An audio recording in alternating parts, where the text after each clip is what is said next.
We're going to do a quick rundown of like Ivies and other top schools to understand the unique character of each institution. So in the next few like couple slides, I introduced like Ivies and a couple Ivy Plus schools, and so yeah. So first up, we have the ever famous Harvard. So I guess so. All the statistics are there, and so yeah. So student body 6,700. Yeah. So this is Harvard. So next we have the second of the 8 Ivy Leagues. So Yale. Yale is known for liberal arts. It's known for civic engagement, and so as you can see with the specializations, they're all sort of in the humanities. And then Princeton, known for econ, their public policy, and as well as their engineering and mathematics department. The campus is also really nice. I've been to it on a college tour. I will say their music stuff is also really nice. Yeah. And so biased, but this is probably the best Ivy out of all of them. So this is Penn. So 10,000 undergraduates, known for Wharton. And so there's 4 schools. There's Cass, College of Arts and Sciences, Wharton. There's the School of Engineering and the School of Nursing.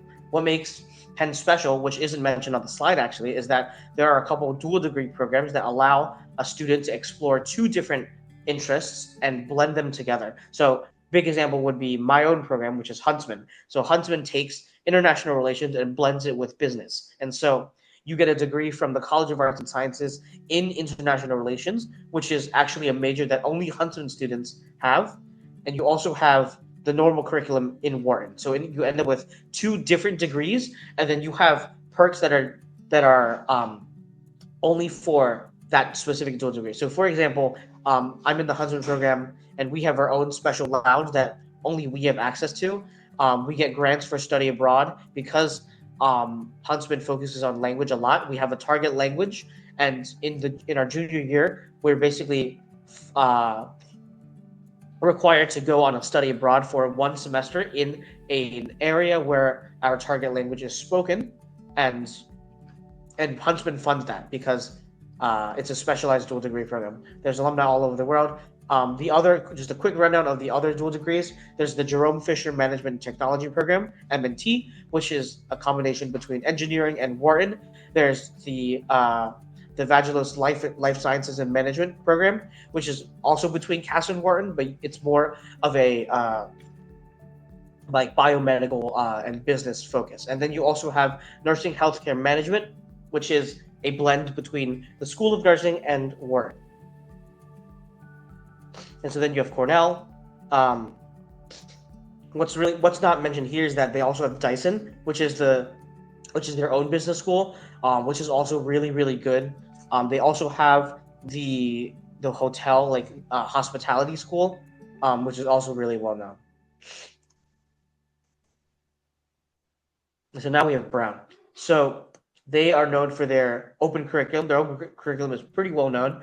They love the liberal arts, creative writing. So if you're really into the humanities, you can consider Brown as well as Yale. And so we have Dartmouth. So Dartmouth is more of like a rural campus, seeking close community. Their public policy focus is also really good. And yeah, they're on the quarter system. Now we have Columbia in the heart of New York City. So their core curriculum is obviously, again, one of their most famous parts. Their urban integration. So you're right next to the big heart of New York City. You have access to Wall Street. Their journalism, political science, and anything to do with sort of the more analytical sides, and also engineering, very good there. And it's also New York City, which is great. So Stanford. So Stanford is located, it's not an Ivy, so it's located in California, known for their comp sci engineering. They're really linked to Silicon Valley, which is the heart of AI startups nowadays. And so if you're really into entrepreneurship, really into starting your own things, looking into venture capital, Stanford is a great choice.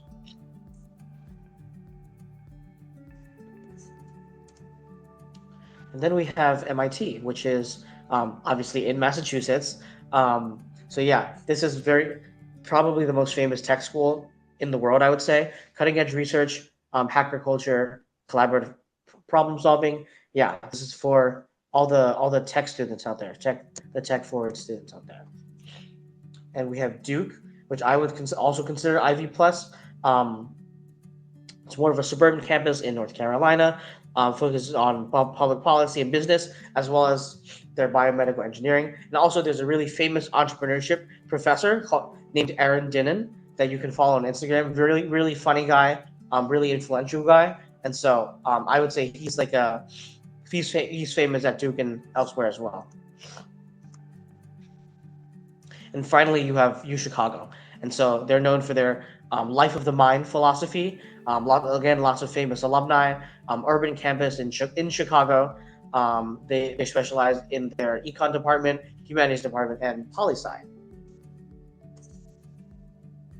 Oh, and I guess this is the last one. So JHU, so Johns Hopkins, very very famous for their medical school. Their whole pre-med curriculum is also very very well known. And so if you're into biomed, into public health, into medicine, this definitely considered JHU. I guess there is one more. Okay, so this is Caltech. So basically MIT but on the west. So if you would notice that it has very very small student body, but everyone there is focused on STEM. They're the smallest elite school, and so yeah, they focus intensely on the STEM. And so now let's talk about fit, which I think is one of the most underrated parts of college admissions. So I read this quote from one of my counselors who said this, but college admissions, it's not a prize to be won, but it's a match to be made. So you're not trying to win something, you're trying to find your home for the next 4 years. And so this is a decision that shouldn't be taken very lightly. You should weigh basically everything and decide, okay, this is the school that I want to go to for the next 4 years. And so here I've broken it down into 3 different fits. So academic fit, how well the school's academic offerings align with your academic interests. Social fit, how comfortable you'll feel in the campus environment culture. And financial fit. So probably arguably the most important fit, which is how affordable the school is for you and your family after accounting for aid and scholarships. And so I guess before we dive deep, I'll give you my sort of experience with it. So I applied early decision to Penn for the Huntsman program, and I did so because, first of all, being from Philly and being a first and low income student, I saw that Penn would completely cover my tuition, room, board, and everything, and so it was a financially okay decision for me and my parents. For the social fit, I really like Philly, and so I was content with staying in Philly because I love the city a lot. I knew the city could get around using SEPTA, so I was content with staying in Philly. But some of my high school students from Philly, they couldn't stand Philadelphia anymore, and so Penn would not be a great social fit for them. And for the academic fit, Huntsman basically combined 2 things that I was really, really interested in, which was language and international relations as well as business. And so I couldn't find any other program that was similar to Huntsman, and so the academic fit was there as well.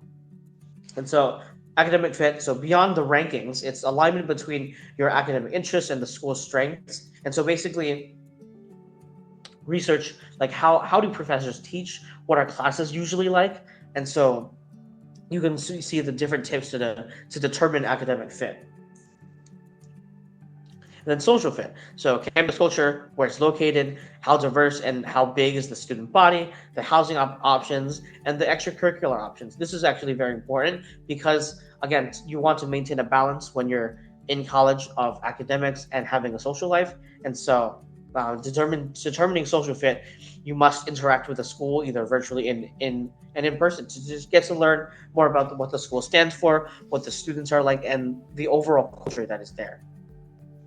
And so financial fit. The first thing that I'll say is a lot of Ivy Leagues, if you are first gen low income, A lot of Ivy Leagues and even Ivy Plus schools are offering generous financial aid to make it easier than ever to attend these schools. And so if you are sort of scared by the initial price tag, please don't be. They boldly advertise those programs on their websites because they want to be socioeconomically equitable. And so, but again, financial fit, total cost after financial aid and scholarships. Can you and your parents pay that for the next 4 years? Do you guys need to take loans? If you are willing to take loans, how much are you willing to burden, and how quickly can you get those loans paid off? This is a conversation that you need to have with your parents. And another thing that I'll say after these three fits is talking about early decision. I've seen a lot of students haphazardly apply early decision to a school only to regret it later, and only to feel like, oh, this school wasn't actually the one that I really wanted to go to. So before you even consider early decision, you need to make sure that the school fits like a glove with all three fits before you click early decision. The most important thing is you talk it over with your parents, because there is no way to get out of early decision unless you have a dire financial case. And even then, it is difficult to get out of early decision. So essentially, if you don't take anything else from this presentation, pay attention to early decision, and don't do it without reflecting, without talking to your parents and considering, is this school really the school that I want to go to? Because no one wants to go through, like, respect to all of the transfer students out there, but no one wants to go through the transfer process, as it's stressful. You have to move to a new environment, get assimilated to a new social culture as well. And so don't do that on yourself. Make sure you research your even like if you have a dream school, research it thoroughly. Like, research it twice. Think it over, like, twice, 3 times, 4 times. Doesn't matter how many times. Just make sure it is actually the school that you want to go to, and don't make decisions that you think you might regret later. And so the final segment of my presentation talks about mindset. And so how to approach imposter syndrome and FOMO. And so this is a big thing, especially in high school now. So I went to Julia R. Masterman, which is a public magnet school in Philadelphia. And so it was very competitive there. Everyone was ambitious. Everyone was smart. Everyone was looking to do new things and take their current commitments to the next level. And so obviously a lot of my peers, a lot of my close friends, actually, they felt that it was a lot. It was just too much for them, and they couldn't compete with, like, people who seemingly could do everything, and who seemed like they had their entire lives planned out for them. And so I'm just going to make you guys aware of it, and also how to address them. And so the mental health crisis in college admissions, it's getting worse. So it stresses people out. I know it stressed me out, but trust me that your mental health is very important. And having sort of coping mechanisms and having a whole support system as you go through this process is incredibly important. And so you want to make sure that you are fully supported and fully ready before going into this process, because I'm not going to sugarcoat it. I'm going to directly say that it is difficult, it is hard, and you will need to make some hard decisions. And so you need to be not just academically prepared, but mentally prepared as well. And so, yeah, the impact on student well-being, sleep disruption, even physical symptoms, and even academic performance, because even teachers at my school knew that people were stressing over college admissions. And so we had an entire amnesty system where, for a certain period of time, teachers weren't allowed to give homework or weren't allowed to give tests, solely to let students work on college admissions. It was that serious. And so, again, take mental health seriously. And so, understanding what imposter syndrome is. What is imposter syndrome? It's a persistent feeling of that you're not good enough, that you don't deserve your achievements, and you're afraid of being exposed as a fraud. So how it comes about in college admissions: feeling you're not good enough for Ivy Plus schools, comparing yourself unfavorably to peers, like, oh, why is she getting that research position? Oh, how is he making so much money with his business? Why can't I do that? So excessive stress about proving yourself. And so you can see an example over here. And so then understanding fear of missing out. So it's an anxiety that an exciting or interesting event is currently happening elsewhere and you're missing it, fear of making the wrong choice. So this often happens during the summer when you hear everyone else doing these cool summer programs and adding stuff to their college application and you're just chilling at home. That's when you might feel a major case of FOMO. You might feel that, oh, why is everyone else going out and doing all of these really cool things, but I'm stuck at home? Am I missing out, and am I going to pay for it later? And so addressing imposter syndrome.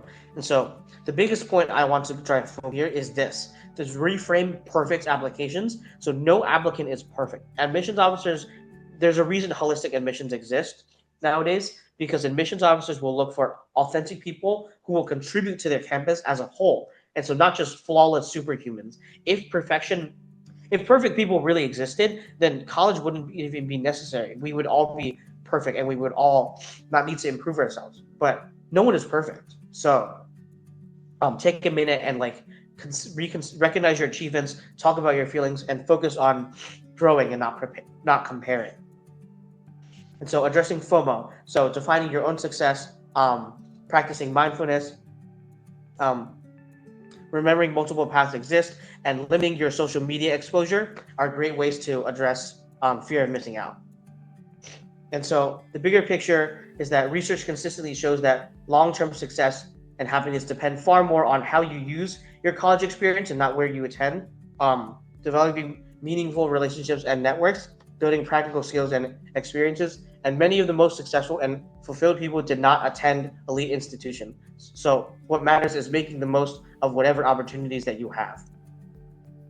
And so my conclusion is that your worth as a person is not determined by the college that accepts you. And so the college admissions process is just one small chapter in your much larger life story. And that's meant to be a foundation, a springboard for your future, and not the ultimate definition of your potential or your worth. And so there are countless paths to a meaningful, successful life. And so that ends my portion of the presentation.